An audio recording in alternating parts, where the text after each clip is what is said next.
എവിടെ ഭരതേട്ടൻ? എന്താണോ കാര്യം? അതെ, അവിടെ പറഞ്ഞോളാം. ഞാൻ അറിയാൻ പാടില്ലാത്ത കാര്യമാണോ? എല്ലാ കാര്യങ്ങളും തനിക്ക് അറിഞ്ഞേ പറ്റുന്നുണ്ടോ? വീട്ടിൽ കയറി വന്ന് പ്രശ്നം ഉണ്ടാക്കരുത് ദുഷ്യൻ. പ്രശ്നം ഉണ്ടാക്കിയ നീ എന്ത് ചെയ്യും? കഴുത്തെന്ത് തല എങ്ങോട്ട് വേണ്ടി വന്ന് അതും ചെയ്യും.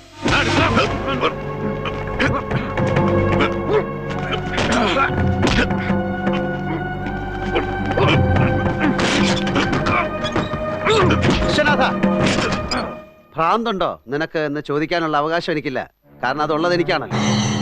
എന്തിനാ കുട്ടിയെ, എന്തിനാ എപ്രാണം കാണിക്കണേ? ആരോടെ, എന്തിനാ നിന്റെ ഈ ശോഭം? അത് ശരി, അരി നിന്ന് ആചാരിച്ചും കടിച്ചു പിന്നെ എന്നെ ഉപദേശിക്കാൻ വരരുത്. നാളെ ഞാൻ വന്ന് കൊണ്ടുപോവാ മീരെ എന്റെ പെണ്ണായിട്ട്. എതിര് നിൽക്കാൻ ഇടങ്ങറുണ്ടാക്കാൻ വരരുത് ആരും. വിശ്വനാഥ, വരട്ടണ്ട. നിങ്ങൾ കുപ്പയിലേക്ക് വലിച്ചെറിഞ്ഞ രച്ചില ഞാൻ ഉണ്ടാൻ പോണെന്ന് എനിക്കറിയാം. ഇനി അതിന്റെ ഒരു അസ്ഥി കഷ്ടത്തിന് വേണ്ടി കടിപിടി കൂടാൻ വന്നാല് വിവരമൊപ്പം മനസ്സിലാവും. വിശ്വാനാ പറയുന്നത്.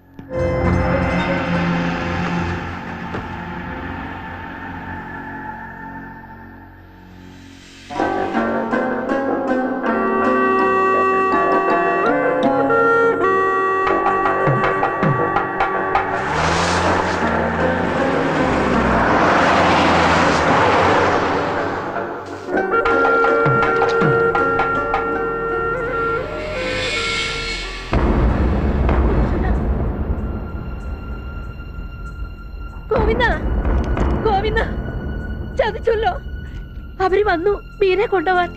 ഏട്ടനെവിടെ? എവിടെ ഭരതൻ?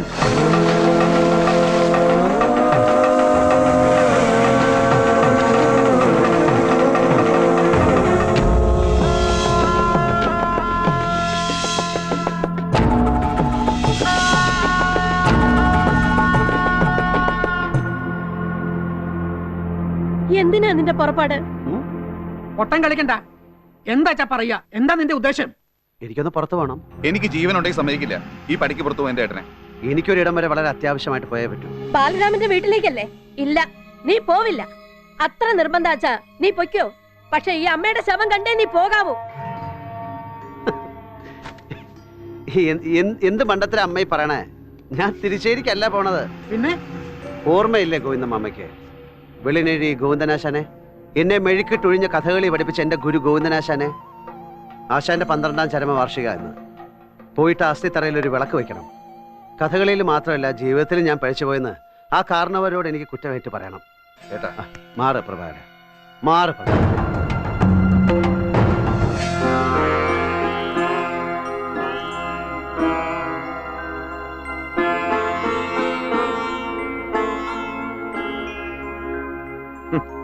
ഇങ്ങനെ നടക്കണം, നടത്തണമെന്നാവും ഈശ്വര നിശ്ചയം. പണവും പദവിയും തറവാടിത്തും ഒക്കെ ഉണ്ടായിട്ട് എന്താ കാര്യം? ഒരു കാര്യവുമില്ല. ഒക്കെ നിശ്ചയിക്കണത് ഈശ്വരന്മാർ. ഈശ്വരന്മാരുടെ ജോലി നമ്മളേറ്റെടുത്ത് ചെയ്യാൻ തുടങ്ങി വെച്ചാ അവർക്ക് തൊഴിലുണ്ടാവില്ലേ? തൊഴിലില്ലാച്ചാ പട്ടിണിയാവില്ലേ വിശ്വനാഥ ഈശ്വരന്മാര്? അതുകൊണ്ട് അവരുടെ തൊഴിലിനെ തടസ്സപ്പെടുത്താതെ, അവരുടെ കഞ്ഞിൽ മണ്ണ് വാരിയിടാതെ നമ്മളങ്ങോട്ട് മാനേജ് ചെയ്യുക, വഴങ്ങിക്കൊടുക്കുക. എന്താ?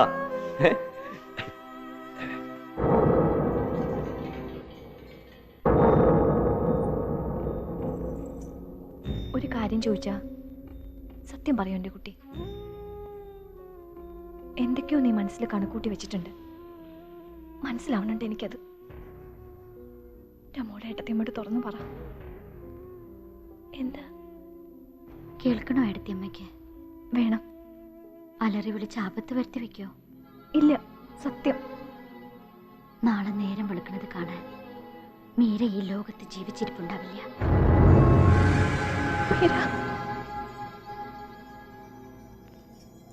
അയാൾ വെറുതെ ഇരിക്കുന്നൊന്നുമില്ല. അവിടെ ഒരു കണ്ടു.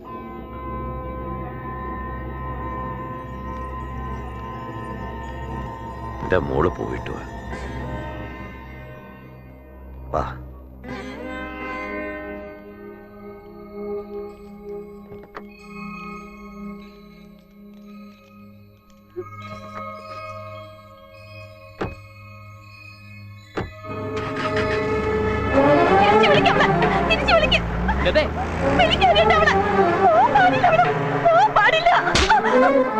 പെങ്ങളൊരു വഴിക്കിറങ്ങി പോകുന്ന നേരം നോക്കി തോന്നിയ പറയാ നീ.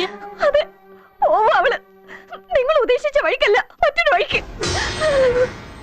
നാളെ കാലത്ത് വിഷന്റെ വീട്ടിൽ നാളെ വരും. ഒരു കയറിന്റെ തുമ്പത്ത് തൂങ്ങി കിടക്കണം മീരാന്ന് പറഞ്ഞു.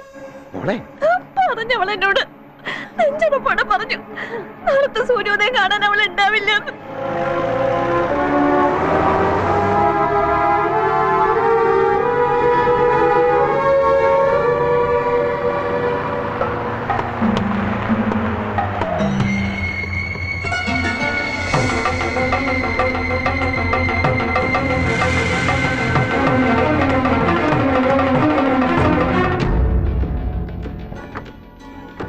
വട്ടം വെച്ചിട്ട് എന്ത് തോന്നിയ ദിവസം കാണിക്കുന്ന വണ്ടി വഴിന്ന്.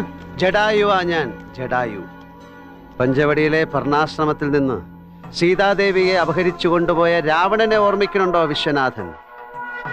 രാവണന്റെ പുഷ്പക വിമാനം തടഞ്ഞു നിർത്തിയ ആ അപകടം പിടിച്ച പക്ഷിയെ ഓർമ്മിക്കുന്നുണ്ടോ വിശ്വനാഥൻ? നട്ടപ്രാന്തിലും പുരാണം പറയാൻ മിടുക്കനാണല്ലോ ഭരത പിഷാരടി.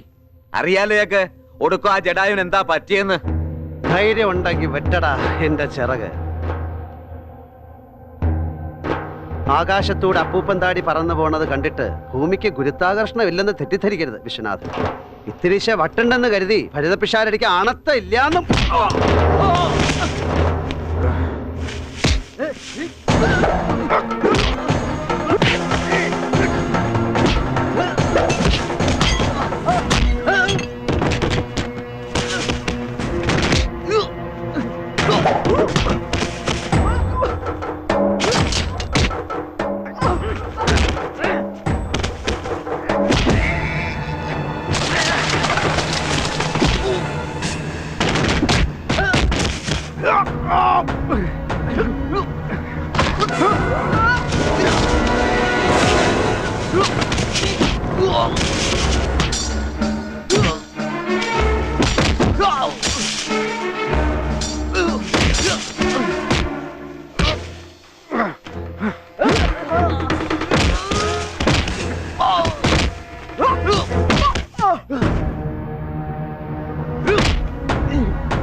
അടുക്കരുത്, അടുത്തു പോകരുത്. നോക്കില്ല ഞാൻ ബാലമാമയാണെന്നൊന്നും. നീ ആ കഴുത്തേന്ന് കാലെടുക്ക, ചത്തുപോവൻ. ശാവണം ഇവൻ, ശാവണം. 10 മാസം ചുമന്ന് നൊന്ത് പെറ്റ തള്ളയുടെ നാഭിക്ക് ചവിട്ടിയവനവൻ. ലാളിച്ച കൈക്ക് കൊത്തിയ പാമ്പ്. ഇല്ല ബാലമാമേ, പുനർജന്മം പോലും കിട്ടാത്തൊരു മരണം തന്നെ വേണം ഇവന്. വേണ്ട മോനെ, ഈ ബാലമാമ പറയുന്നു കേക്ക്.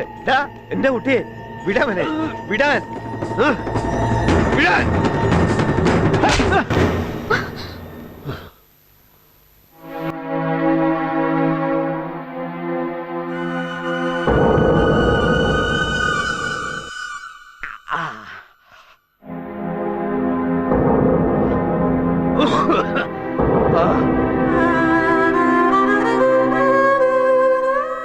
ശത്രുവായിട്ടല്ല ഞാനിപ്പോ നിന്റെ മുമ്പിൽ നിൽക്കുന്നത്. നിന്റെ പഴയ ബാലമാമയായിട്ടാ.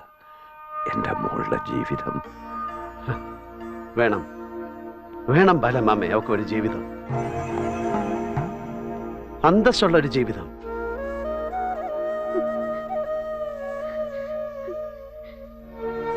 അറിയോ, പാമ്പ് മാണിക്ക കല്ല് കൊണ്ട് നടക്കണ പോലെ ഈ ജന്മം മുഴുവനും ഇവൾ എന്നെ കൊണ്ട് നടക്കുകയായിരുന്നു മനസ്സിൽ.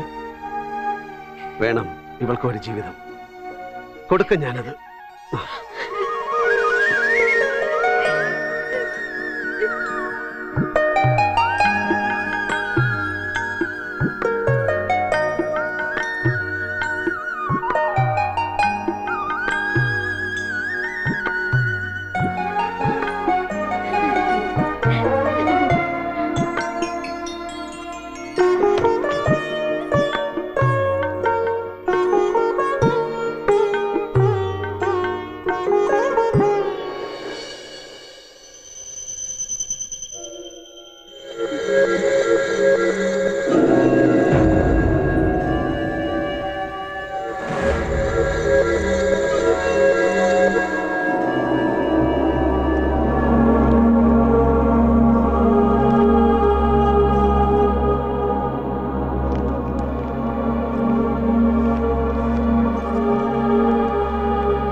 ഒരിക്കൽ കൂടി വേദനിപ്പിക്കുന്നതിന് ക്ഷമ ചോദിക്കാൻ അർഹതയുണ്ടോ എന്നെനിക്കറിയില്ല. എങ്കിലും എനിക്ക് പോയേ പറ്റൂ മീര. ഇക്കുറി പ്രയാഗിലെ കുംഭമേള കാണാനല്ല, ജഗദ്ഗുരു ശങ്കര സർവകലാശാലയിലെ ആ പഴയ ഉദ്യോഗം ശരിപ്പെടുത്തിയിട്ടുണ്ട്. ശങ്കരൻകുട്ടി മാഷിന്റെ നല്ല മനസ്സ്, നിന്റെ പ്രാർത്ഥന. വൈകിട്ട് തിരിച്ചെത്തും ഞാൻ. അപ്പോഴേക്കും കുളിച്ച് ഉടുപ്പ് മാറ്റി നല്ല പൂച്ചക്കുട്ടനായിരിക്കണം. നമുക്കൊരിടം വരെ പോകാനുണ്ട്. എല്ലാം മറന്ന് ഒരു തീർത്ഥയാത്ര, പ്രണയത്തിന്റെ തീർത്ഥയാത്ര.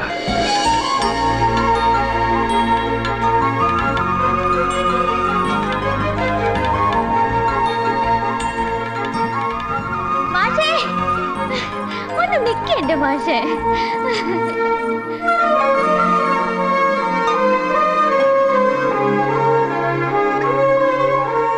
ഒരു കിളി പാട്ട് മൂളവേ മറുകിളിയേറ്റു